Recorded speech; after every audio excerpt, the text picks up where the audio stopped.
bem? Mais uma aula de Geografia pela Multirio. E hoje nós vamos falar um pouco sobre a região sul. Mas o que nós iremos falar? Calma que a gente já vai chegar lá, hein? Vem comigo. Então, pessoal, eu preciso começar falando com relação ao tipo de colonização da região sul, que foi um pouco diferente do restante do Brasil. Como assim?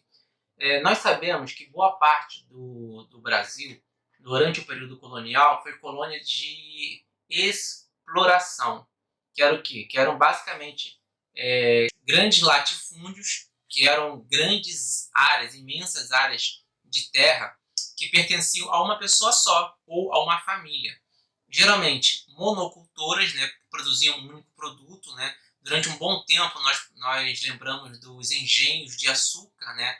Eles produziam cana de açúcar para exportação, né. Grandes latifúndios monocultores com produtos voltados para a exportação e mão de obra escravizada. Então essa era a estrutura básica, né, das colônias de exploração aqui do Brasil e de várias partes do mundo também.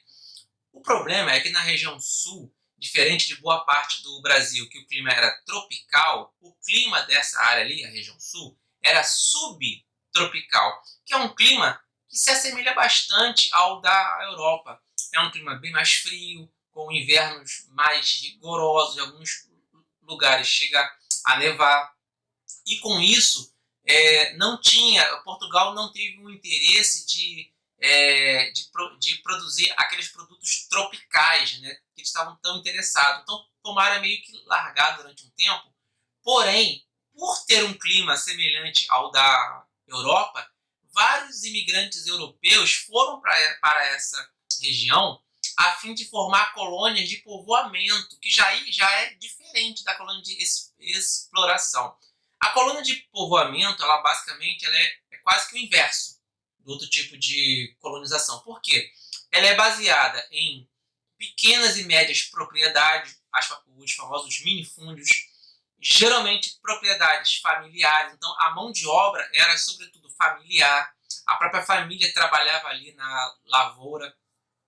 Eram áreas policultoras, quer dizer, produziam diversos gêneros alimentícios. Inclusive, a região sul, durante um bom tempo, ela basicamente, o seu cultivo era para autoabastecimento e também para abastecer as outras colônias internas aqui do Brasil. Então, durante um bom tempo, o sul, por exemplo, forneceu o charque, que é uma espécie de carne seca, para as outras colônias do Brasil. Isso perdurou durante algum tempo. Beleza, fechando essa parte que eu falei da questão da colonização, para vocês entenderem por que a região sul, que recebeu colonos não só portugueses, mas alemães, italianos, espanhóis também, como que isso acabou formando, moldando a etnia e eles acabaram tendo uma cultura própria, que é o que a gente vai ver agora, a parte cultural da região sul. Vamos lá?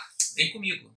Como os alemães, né, eles habitavam aqui mais ou menos por volta de 1824, então eles trouxeram algumas culturas do seu país. Os italianos e os espanhóis também fizeram parte dessa rica cultura. Vamos aqui falar de algumas delas. Por exemplo, nós temos o chimarrão, né, que é uma bebida típica do sul, feito lá com a erva mate. É uma bebida muito quente, né? É como se fosse o café deles lá. Então, quando eu fui para o sul, acho que umas 2 vezes, eu vi lá que em algumas regiões muitas pessoas tomam o chimarrão, né? Sobretudo no Rio Grande do Sul.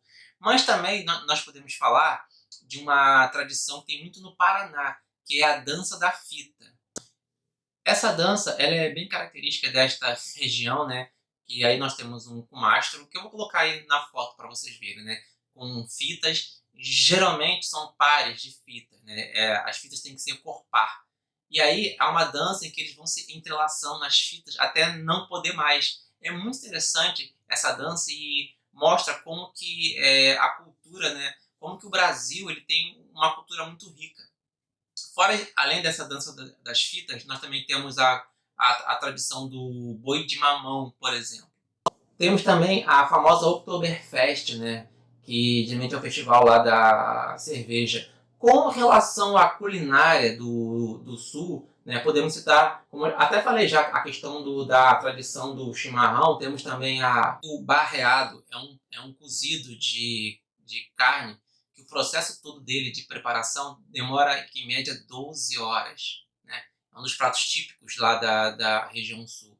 Então, a gente falou aqui um pouco por alto dessa questão cultural, né? O nosso tempo é um pouco curto, então eu estou aqui pegando alguns elementos. Falei da dança das fitas, da questão do boi de mamão, que é uma dança, uma festa típica também da região sul.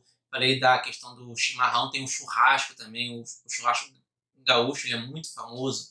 Tem o barreado também, que é um prato típico, né? Um cozido que demora 12 horas para ficar pronto. Agora eu vou falar um pouco da questão econômica, né? E os impactos ambientais que certas atividades econômicas causam na região sul, ok?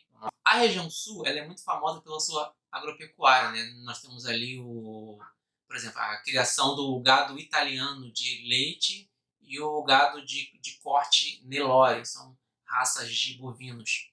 Além, da questão da pecuária, o sul também é muito rico também na questão da agricultura da soja, da uva. Nós temos, por exemplo, várias marcas de vinhos, né, do sul, que são bem apreciados no Brasil.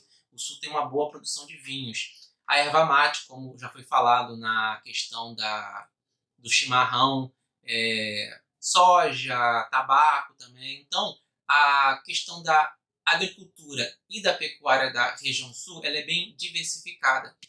Na questão do extrativismo, nós podemos citar o extrativismo animal, né, a questão do pescado, a pesca da sardinha, da merluza, a própria questão também da pecuária mesmo, né, na questão do couro, né, do charque. Também tem a extração de carvão, mineral e xisto betuminoso, que é usado numa outra coisa também, que é a questão da energia, né. O sul, ele tem uma usina, né, que é muito famosa, como no Brasil, né, boa parte da nossa energia é feita pelas hidrelétricas, que eles aproveitam lá a força da queda de água para gerar energia. No sul, nós temos uma das maiores hidrelétricas do mundo, que é a usina binacional de Itaipu, né? Binacional porque foi feita em colaboração com Brasil e Paraguai, ok? Só que o sul ele também possui usinas termoelétricas, que são usinas auxiliares às hidrelétricas. Por exemplo, quando o nível de água está baixando muito e aí precisa de uma fonte para auxiliar as hidrelétricas, temos as termoelétricas, que funcionam, né, sobretudo com o carvão mineral, tá, ok? Então podemos ver que a economia da região sul ela é bem diversificada. Porém, temos um pequeno problema. Devido a muito tempo, o solo, por exemplo, dos Pampas gaúcho, que é um bioma muito importante para a região sul, os Pampas são como se fossem planícies, né? São pradarias, são planícies, onde se ainda é hoje muito usado para agricultura e a criação de gado, quer dizer, a pecuária. O problema é que conforme o tempo foi passando, a exploração em excesso desse tipo de bioma, desse solo, acabou causando um desgaste e um processo de desertificação. Infelizmente, os pampas gaúchos estão num processo de desertificação, estão morrendo. Atualmente, menos de 47% desse bioma ainda está, de certa forma, preservado.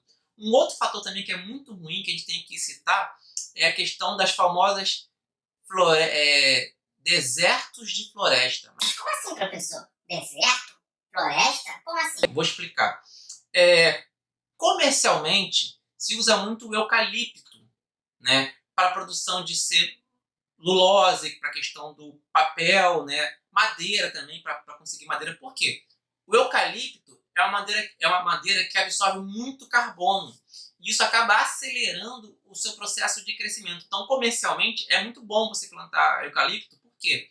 Porque você acaba tendo uma produção de madeira muito rápido. E para as empresas também é bom. Por quê? Porque aí você cai naquela questão do estão fazendo reflorestamento. Só que o problema é que se você reflorestar eucalipto, você gera sérios problemas. Por quê?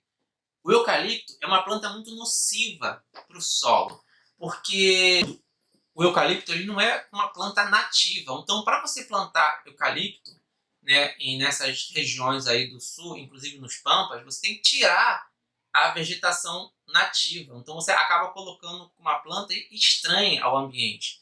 E outra coisa também, o impacto ambiental ele é duradouro. Por quê?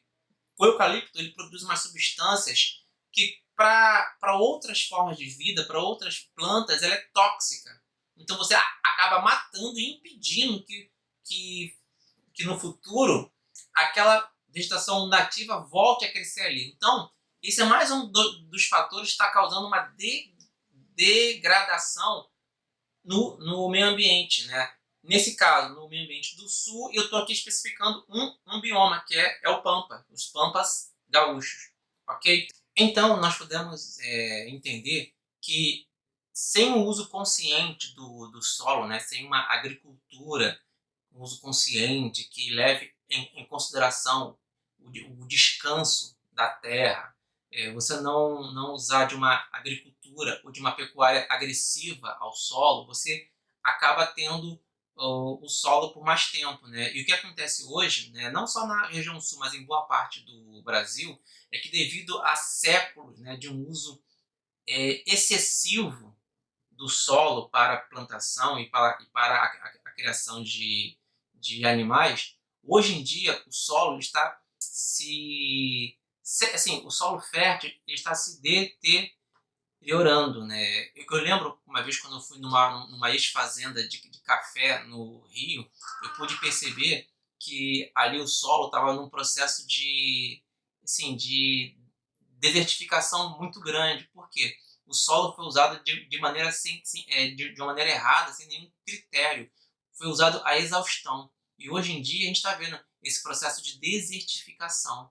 Voltando aos Pampas, eu posso resumir que séculos, né, de um uso inapropriado do solo acabou fazendo com que nós venhamos a sofrer as consequências hoje. Tá ok? Então, para encerrar a aula, como sempre a gente encerra com um desafio, eu vou trazer aqui algumas imagens, né, de biomas. E eu quero que vocês me digam qual desses biomas é o bioma que a gente viu hoje, que é os Pampas, tá ok? Vamos lá? Temos esse primeiro bioma, esse segundo bioma, esse terceiro bioma e esse quarto bioma. Qual desses 4 biomas você acha que tem mais a ver com os Pampas? Vamos lá? Tempo.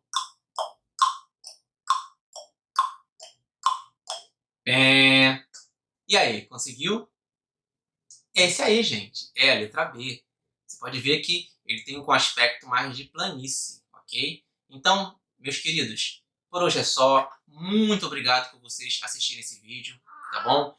Assistam os outros vídeos da Multirio, acompanhem a gente aqui, bons estudos e se cuidem.